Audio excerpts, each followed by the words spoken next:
Hi and welcome. We're going to do the Tui Na neck treatment. So we're going to do the Tui Na neck treatment. So we're going to begin with rolling.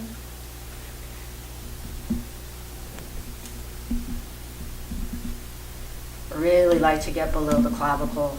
Yeah, it feels really good.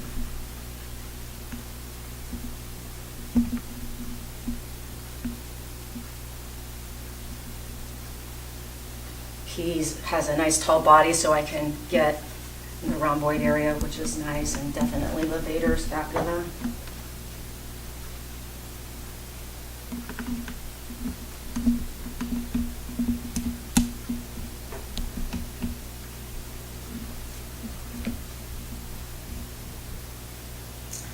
So now I want to be able to get the back of the neck, so I'm going to guide his head forward so that I can really, now he's pretty easy to get back to. I probably don't even have to do that, but there's going to be a lot of people where you're going to want to support their head and really get the back. We're going to spend some good time rolling on the back of the neck because we can't roll the neck when they're lying on the table. So I'm going to come around this side. Really get up in those. The trapezius attaches on way up there. And I'm going to guide the head up. So I want to get the side, and again, Brent has a long neck. It's easy for me to get in here, but for some people, this is how I like to do it. I get my arm, and I get it right next to the side of the face, and then I rotate so that my arm is resting on his shoulder. So I'm supported by his shoulder, and it's not really, it's just a little bit of support, it's not a lot. One thing that you really have to be mindful of, and it's an honest mistake, and I see it all the time, I'm so sorry, is don't choke them like this. Okay, I see this all the time. Just if you're receiving, just remind your partner to keep their arms straight. I can really get the sternocleidomastoid nicely right here, which is hard to, almost impossible to do on the table.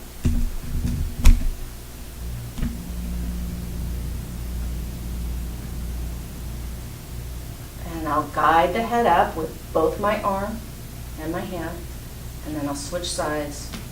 And again, it's on my bicep. So my bicep, rotate, and then my elbow rests pretty much right there. So now I can get the head. I'm smiling because Bill Helm, he's the dean of Tui Na at PCOM. I'll show you in a second. I can't do it. I don't have the hands for it, and it looks kind of funny to me. I like this way a lot better. But if you've got big hands and you feel comfortable doing it, I'll show you. Let me come up. He just holds onto the head like this and does that and rolls. My hand isn't big enough, and I don't feel like it's enough support, but you can do it that way too if you want to. So we'll spend some good time rolling. Again, I like to roll for at least 10 minutes, especially on the back of the neck. So I don't think it's beneficial for now to watch me roll for 10 minutes, but you might pause the video if you're actually practicing and roll quite a bit longer. Okay, so now I'm going to come in and I'm going to finger spring, and it's really non-specific. It's just finger springing anywhere in the shoulder that you want to go to. So, you know, definitely coming over and getting small intestine 14 coming up. I might come in and get along the base of the occiput, finger spring down, along the edge of the trapezius.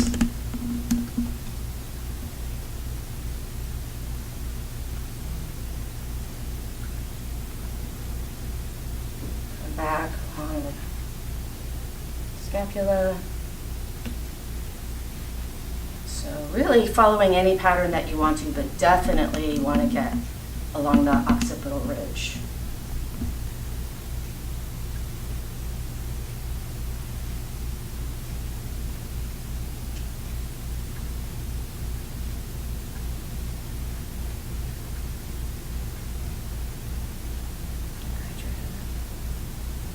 And come down. Getting the second side. along the trapezius. Kind of finger springing around the scapula.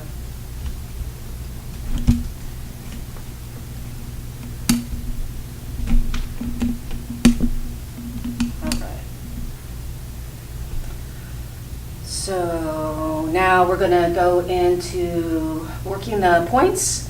I tend to do the ones that are along the occipital ridge bilaterally, and then when I get onto the shoulder, I sometimes do them bilaterally or unilaterally. So let's see, I usually just go with how I feel, so let's see what happens today.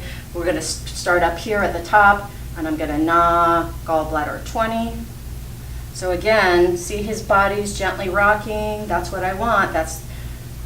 I always say, imagine that they're in the back of the bus on a dirt road, and the bus is bouncy and nice. And so gallbladder 20, bladder 10, come in with one thumb for do 16, right at the external occipital protuberance. And coming down and getting gallbladder 21. I guess I'm going to do them bilaterally. 21. And step back. Small intestine 14. Okay. And small intestine 15. And then, like I do in most all of the treatments, then I'll go back and I'll run through the points again, and I'll go back several times. If I find there's an ashi point, I'll go back to it. I'll call out those points one more time for you. So, but without working. So gallbladder 20, urinary bladder 10, do 16, gallbladder 21, small intestine 14 and 15, 14 and 15. Now I'm going to come around, and I like to hold the hands like I'm shaking hands, and I hold large intestine 4, and I'll just introduce myself to the arm and do a nice Na. So I'll alternate between hitting the points, and so I'll hit 11 and 4, Na, Na, Na, Na, Na, Na, Na, 10, 10, 10, 10, 10, large intestine 10, large intestine 9. This hand might get tired, so I'll switch and just do a general Na. And then go back, hit the points again. Large intestine 11 and 4, large intestine 10, large intestine 9. Again, spend more time, do it a couple more times, and then I'll just work my way over. Now my way over, because 9 feels really good. Just the trapezius. Come over. See how gently rocking. And now I'm going to come and Na this arm. Large intestine 4 and 11. Large intestine 10. Large intestine 9. Na, na, na.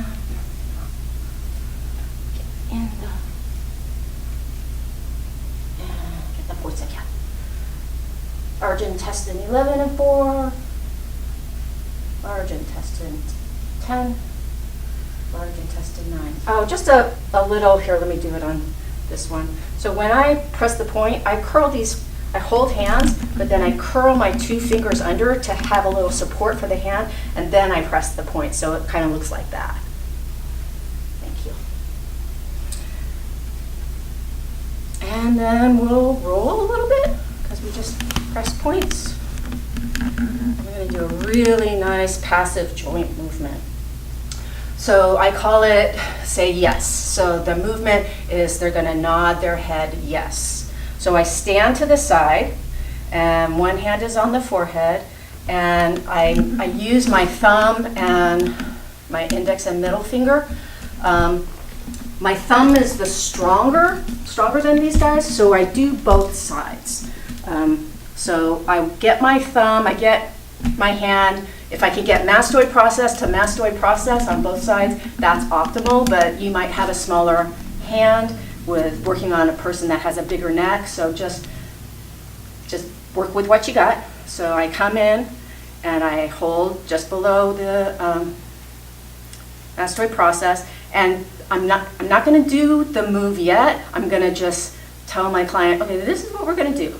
We're going to say yes, and then I'm going to guide you back up. I'm going to say yes, and now what I'm going to do is it's a pretty strong stroke. I'm going to squeeze, and as I go right on the edge of the occipital ridge, that's going to encourage his head to roll forward. And then as I come back, it starts to pinch trapezius, so then I just relax my hand and then guide him up again. And then do it again, start at the mastoid process, and there's a very, very subtle lifting up as your thumb stays right next to the edge of the occipital ridge. And then come back up again. I'm going to walk around to the other side. Again, mastoid process and mastoid process.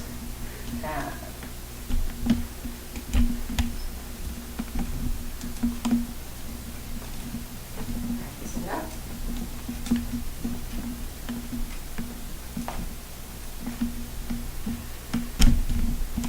And one last time. And coming up. And then we'll roll. And remember, we're not going to be able to roll once we're on the table, so get a really good job at the back of the neck before you get them on the table. And now we'll get you on the table. So now that we've got our client lying on the table, I just want to get him back in that nice mode of, oh, I was just sitting in the chair, I was feeling nice, but now I have to move. So I'll just come in and just do a little bit of work just to get them in that nice massage state. All right. So in my experience, students are probably most intimidated by neck work because it's a pretty delicate place. There's a lot of muscles going on, and if you hurt your neck, it's really not pleasant. So I encourage you to spend the time to get comfortable working on the neck. And really that's why it's nice to get good feedback from the person that you're practicing with. And some of these look like they're pretty aggressive moves. Most people feel that they're very comfortable and feel good, but it's detail work. I also want to remind you that if you lengthen the muscles, it's much harder to get into them. So for instance, if I rotate his head this side, these muscles are stretched. It's harder to get into them. It might make it easier for your hand to get in, but if you're working on a truly hard muscle, the last thing you want to do is lengthen it. You want to shorten it. So if I have someone that's got really tight, I'll just shorten and then work on this side. So Brent has a nice long neck. I can get in easy, so it'll be nice for you to be able to see what I'm doing. But if I was truly working on a tight neck, I would shorten the side that I'm going to work on because it's much more beneficial and it's easier to receive. So I'm going to come in and find the sternocleidomastoid. So here's the mastoid process, and I'm going to take my thumb. I'm going to use my thumb and my knuckle. So I'm going to gnaw like that. I might use 3-finger or knuckle and thumb, depending on what it is that I find. I want to start up. Some people's sternocleidomastoid are so tight that you can't find them in the belly of the muscle. You have to start up at the top and follow it down. So I'm curling my thumb in, coming in and curling it in, and then kind of pulling it out a little bit so that I can gnaw. So I'm going to follow it all the way down. And you see he's still rocking, even though I'm working on this little delicate area. His head's still got a rocking going down. And I'm going to go all the way down to the clavicle. So this is fine detail work. You should take your time and really explore. You should see if you can find individual muscles and follow those muscles. So right now we're focusing on sternocleidomastoid. As I get down closer to the clavicle, once I'm done with sternocleidomastoid, then I'll start searching around for the scalenes. So I'm really hold on, let me see if I could, really got the sternocleidomastoid here. And I'm gnawing right all the way down. So I'll do that, and then I can come in and I can't really grasp the scalenes here. So on some people I can. Oh, actually, I can't. Usually what I do is I come in with 2 fingers and I kind of just scrub the area. So come in here and kind of follow the muscle and just kind of do little circular movements and just kind of work on taking your time, finding, so usually what you're trying to do is separate all of these little muscles that are glued together. And it's, again, it's really detailed work. I'll come back in here and get trapezius and see if I can find part of the levator scapula. So you can do any combination that you want. I like to gnaw because gnawing helps me like locate where things are tight and everything. And then I'll come in with Tui. I Tui with just my 2 fingers. So I come in, I start. So this, when we're doing the anterior sternocleidomastoid, I am getting on the anterior edge of the muscle. So I'm pressing slightly towards the table. So I'm not pressing in towards the center of the neck. It's really more downward towards the table. And this is a myofascial move. I'm just following the anterior edge of sternocleidomastoid. And once I've done that, then I'll just come in and just continue to Tui and just finding anything that needs work on. It's kind of nice and slow. And then also working in layers, making sure it's comfortable for the person receiving. So you can follow any pattern you want. You can gnaw both sides and then come back and Tui both sides. Generally, I gnaw one side, Tui that side, and then go to the other side. So usually what we'll do is we'll give you a big chunk of time. I like to give you about 20 minutes for you to thoroughly go through and get all of the neck, both sides. So if you want to pause the video and take your time and really go through and gnaw and Tui, and remember shortening the neck. So now I'm going to move to the side and gnaw. So the same thing on this side. I would suggest go ahead and pause the video and take your time if you're going to practice. All right. So now we're going to do some stretches and some passive joint movement.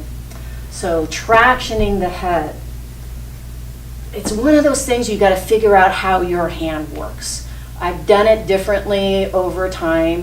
The first way that when I started doing massages, I would hook my fingers into the lateral occipital ridge and mastoid process, kind of hook in and pull back. That was easiest for me. Now I do it a different way. So some people like this way because I'm really like digging in and pulling back, and if you like a lot of pressure, people tend to like that. But what I do now, it just takes a little more dexterity in your hands. Is I lay my hands on top of each other and my thumbs are straight like that, and I get my thenar eminence. This pad on your hand is your thenar eminence. I get it below the mastoid process, so my hands are like this, and I squeeze my hands together so the mastoid process gets hooked, and then I traction back. I like this way so much better because the neck feels really supported. I had a really good, it turned out to be a good experience with a client who came in with severe whiplash because she had hit her head on a car door, and then she unfortunately went to a chiropractor. She was scared. The chiropractor didn't explain everything, and then he adjusted her and made her hurt worse.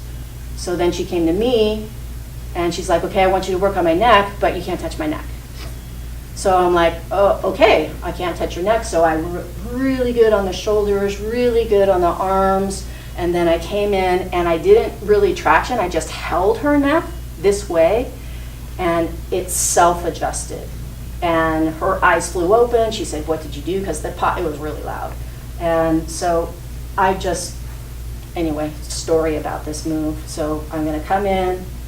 My hands are underneath.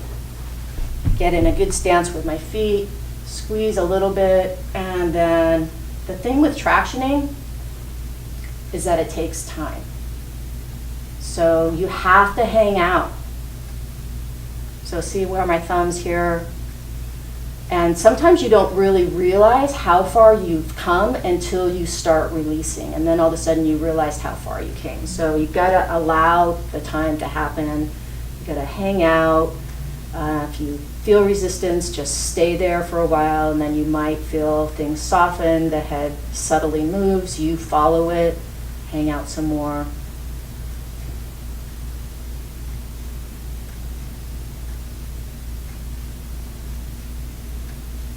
All right. So I'm going to release. There are some other ways of holding the head. I don't do them, but I've seen other people do them. That's why I say you've got to figure out how your hands work.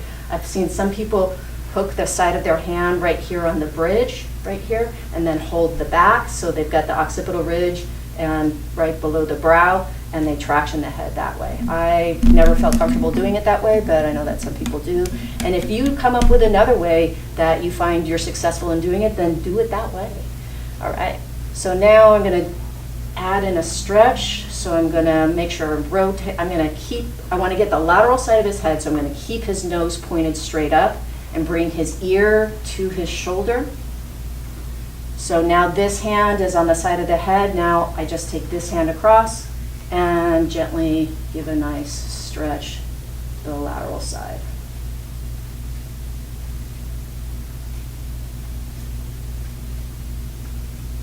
And then let's do the other side. So always be mindful when you're moving someone's head. So again, I'm keeping the nose up. I'm not rotating the head. I'm laterally flexing the head.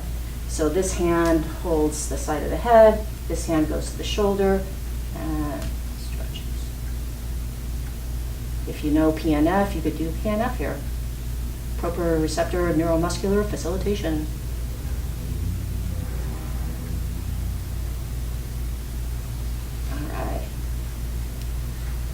And then you probably learn a lot of other neck stretches, so you could throw some of those in if you know some other ones from other classes that you've taken. This last move that we're going to do is the occipital rock. I'm going to hook my fingers into the mastoid process, and it's like a pulsing. I'm going to pull back and release. And I should see his entire body rock. This one's a little tricky. You have to, sometimes it's hard to get, sometimes it's the person's body. So it's nice to practice on a lot of people, but I'm gonna sit back, get my fingers here, and start rocking his whole body. See how it goes all the way down to his toes. I've used this to rocking really soothes the central nervous system. You know, when people sometimes are really upset, they'll just rock themselves. Notice how I'm rocking as well. So I'm kind of using my whole body to get the movement. And I found doing this for a while is really, I had a stubborn client one time who just wouldn't let go of their neck, and I ended up doing this for a really long time, and very, very slowly got smaller and smaller until I felt like it was just an interior, like a very, very deep rocking. And it was pretty successful. So this is the last move in our neck treatment. Thanks for listening.